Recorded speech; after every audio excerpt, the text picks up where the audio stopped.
ಏನು ಇದೇ ವಿಚಾರಕ್ಕೆ ಸಂಬಂಧಪಟ್ಟಂತೆ ಮತ್ತಷ್ಟು ಡೀಟೇಲ್ಸ್ ಕೊಡ್ತಾ ಹೋಗ್ತಾರೆ ಡಿಜಿಟಲ್ ಎಡಿಟರ್ ದಿಲೀಪ್ ನೇರ ಸಂಪರ್ಕದಲ್ಲಿ ಜಾಯಿನ್ ಆಗಿದ್ದಾರೆ. ದಿಲೀಪ್, ಸದ್ಯಕ್ಕೆ ಏನೆಲ್ಲ ಮಾಹಿತಿ ಸಿಗ್ತಾ ಇದೆ ಮತ್ತೆ ಮುಂದಿನ ಕೆಲಸ ಕಾರ್ಯಗಳು ಯಾವ ರೀತಿಯಾಗಿ ಆಗತ್ತೆ ಅಂತ?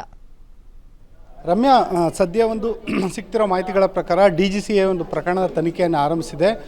ಏನು ನಾಗರಿಕ ವಿಮಾನಯಾನ ಸಚಿವಾಲಯ ಕೊಟ್ಟಿರೋ ಮಾಹಿತಿಯ ಪ್ರಕಾರ ಈ ಒಂದು ಪ್ರೈವೇಟ್ ಜೆಟ್ಟಲ್ಲಿ ಅಜಿತ್ ಪವಾರ್ ಅವರು ಪ್ರಯಾಣಿಸ್ತಿದ್ರು ಅನ್ನೋ ಮಾಹಿತಿ ಇದೆ. ಜೊತೆಗೆ 16 ವರ್ಷ ಹಳೆಯದಾದ ಪ್ರೈವೇಟ್ ಜೆಟ್ ಇದೊಂದು ಕೆನಡಾ ನಿರ್ಮಿತ ಲಿಯರ್ ಜೆಟ್ 45 ಅನ್ನೋಂಥ ಇದೊಂದು ವಿಮಾನ ಆಗಿದೆ. ಇದು ಚಾರ್ಟೆಡ್ ಫ್ಲೈಟ್ ಅಂತ ಇದನ್ನು ಕರೀತಾರೆ. ಯಾಕೆಂದರೆ ಇದು ಅತ್ಯಂತ ಕಡಿಮೆ ಜನರನ್ನು ಕೂಡಿಸಿಕೊಂಡು ಒಂದು ರೀತಿ VVIPಗಳ ಒಂದು ಪ್ರಯಾಣಕ್ಕೆ ಬಳಸಲಾಗುವಂಥ ವಿಮಾನ. ಇದೊಂದು ರೀತಿ ಬಿಸ್ನೆಸ್ ಜೆಟ್ ಅಂತಲೂ ಕರಿಬೋದು. VRS ವೆಂಚರ್ಸ್ ಪ್ರೈವೇಟ್ ಲಿಮಿಟೆಡ್ ಅನ್ನೋ ಕಂಪನಿ ಈ ಒಂದು ವಿಮಾನದ ನಿರ್ವಹಣೆಯನ್ನು ಮಾಡ್ತಿತ್ತು. ಜೊತೆಗೆ ದೆಹಲಿ ಮೂಲದ ಖಾಸಗಿ ವಿಮಾನಯಾನ ಸಂಸ್ಥೆ ಇದು. ಈ ಒಂದು ಮಧ್ಯಮ ಗಾತ್ರದ ಕಮರ್ಷಿಯಲ್ ವಿಮಾನದಲ್ಲಿ 8 ರಿಂದ 9 ಪ್ರಯಾಣಿಕರು ಒಂದು ಪ್ರಯಾಣಿಸುವಂಥ ಸಾಮರ್ಥ್ಯ ಇತ್ತು. ಈ ಒಂದು ವಿಮಾನ ಮುಂಬೈಯಿಂದ ಇವತ್ತು ಬೆಳಗ್ಗೆ 8:15ಕ್ಕೆ ಹೊರಡೋಕ್ಕೆ ಮುಂಚೆ ವಿಮಾನದ ಸಮಗ್ರ ತಪಾಸಣೆಯನ್ನು ನಡೆಸಲಾಗಿತ್ತು. ಜೊತೆಗೆ ವಿಮಾನದ ಲ್ಯಾಂಡಿಂಗ್ ಗೇರ್ ಸೇರಿದಂತೆ ಎಲ್ಲ ಉಪಕರಣಗಳು ಸೂಕ್ತ ರೀತಿಯಲ್ಲಿ ಕಾರ್ಯನಿರ್ವಹಿಸ್ತಿದ್ದಾವ ಅಂತ ಹೇಳ್ಬಿಟ್ಟು DGCAದ ಪ್ರೋಟೋಕಾಲ್ ಏನಿದೆ ಆ ಪ್ರೋಟೋಕಾಲ್ ಪ್ರಕಾರ ವಿಮಾನವನ್ನು ಸಮಗ್ರವಾಗಿ ತಪಾಸಣೆ ನಡೆಸಲಾಗಿತ್ತು. ಜೊತೆಗೆ ವಿಮಾನದ ಪೈಲಟ್ ಮತ್ತು ಫಸ್ಟ್ ಒಂದು ಕೋ ಪೈಲಟ್ ಏನಿದ್ದಾರೆ ಅವರಿಬ್ಬರೂ ಕೂಡ ಅನುಭವಿ ಪೈಲಟ್ಗಳಾಗಿದ್ದರು. ಹಾಗಾಗಿ ವಿಮಾನದಲ್ಲಿ ಯಾವುದೇ ರೀತಿಯ ತಾಂತ್ರಿಕ ದೋಷ ಇರಲಿ ಅಥವಾ ಮಾನವ ದೋಷ ಇರಲಿ, ಯಾವುದೇ ರೀತಿಯಾದಂಥ ದೋಷಗಳು ಕಂಡುಬರೋ ಸಾಧ್ಯತೆಗಳು ಇರಲಿಲ್ಲ ಅಂತೇಳ್ಬಿಟ್ಟು ಕಂಪ್ನಿ ಹೇಳಿದೆ. DGCAಗೆ ಕಂಪ್ನಿ ಮಾಹಿತಿಯನ್ನು ಕೊಟ್ಟಿದೆ. ವಿಮಾನ ಹಾರಾಟದ ಸಮಯದಲ್ಲೂ ಕೂಡ ಯಾವುದೇ ರೀತಿಯಾದಂಥ ಲೋಪದೋಷಗಳಿರಲಿಲ್ಲ. ವಿಮಾನ ಮುಂಬೈಯಿಂದ ಬಾರಾಮತಿಗೆ ಬರೋದಕ್ಕೆ ಕನಿಷ್ಠ ಅರ್ಧ ಗಂಟೆ ಬೇಕೇ ಬೇಕು. ಇದು ನಿಗದಿತ ಅರ್ಧ ಗಂಟೆ ಸಮಯದಲ್ಲೇ ಬಾರಾಮತಿಗೆ ಬಂದಿತ್ತು. 8:15ಗೆ ಬಾರಾಮತಿ ವಿಮಾನ ನಿಲ್ದಾಣದ ಬಳಿ ಈ ಒಂದು ವಿಮಾನ ಬಂದಂಥ ಸಂದರ್ಭದಲ್ಲಿ ಒಂದು ವಿಮಾನ ಲ್ಯಾಂಡಿಂಗ್ಗೆ ರೆಡಿಯಾಗಿತ್ತು. ವಿಮಾನದ ಲ್ಯಾಂಡಿಂಗ್ ಗೇರ್ ಕೂಡ ಓಪನ್ ಆಗೋಕ್ಕೆ ಸಿದ್ಧವಾಗಿತ್ತು. ಆದರೆ ಈ ಸಂದರ್ಭದಲ್ಲಿ ಭಾರಿ ಪ್ರಮಾಣದಲ್ಲಿ ದಟ್ಟವಾದ ಮಂಜು ಕವಿದಿದ್ದ ಪರಿಣಾಮವಾಗಿ ಈ ಒಂದು ವಿಮಾನದ ಲ್ಯಾಂಡಿಂಗ್ ಗೇರ್ ಓಪನ್ ಆಗಿದ್ದರೂ ಕೂಡ ವಿಮಾನದ ಒಂದು ಪೈಲಟ್ಗೆ ಈ ವಿಮಾನವನ್ನು ಎಲ್ಲಿ ಲ್ಯಾಂಡ್ ಮಾಡಬೇಕು ಅಂತ ಅದಕ್ಕೆ ಏರ್ ಸ್ಟ್ರಿಪ್ ಕೂಡ ವಿಮಾನದ ಪೈಲಟ್ಗೆ ಕಂಡಿರಲಿಲ್ಲ.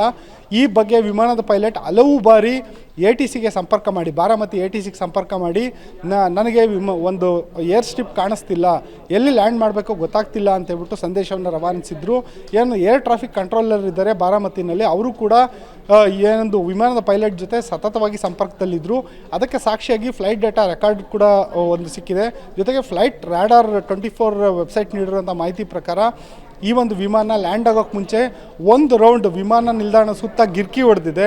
ಈ ಗಿರ್ಕಿ ಹೊಡೆದಂಥ ಸಂದರ್ಭದಲ್ಲೂ ಕೂಡ ವಿಮಾನದ ಪೈಲಟ್ಗೆ ವಿಸಿಬಿಲಿಟಿ ಸಮಸ್ಯೆ ಇತ್ತು. ಅಂದರೆ ವಿಮಾನದ ಏನೊಂದು ನೆಲಮಟ್ಟದಲ್ಲಿ ವಿಮಾನ ಹಾರಾಟ ಮಾಡೋಂಥ ಸಂದರ್ಭದಲ್ಲಿ ಅದಕ್ಕೆ ಸುಲಭವಾಗಿ ಒಂದು ಏರ್ ಸ್ಟ್ರಿಪ್ ಕಾಣಬೇಕಾಗಿತ್ತು, ಆದರೆ ಏರ್ ಸ್ಟ್ರಿಪ್ ಕಂಡಿಲ್ಲ.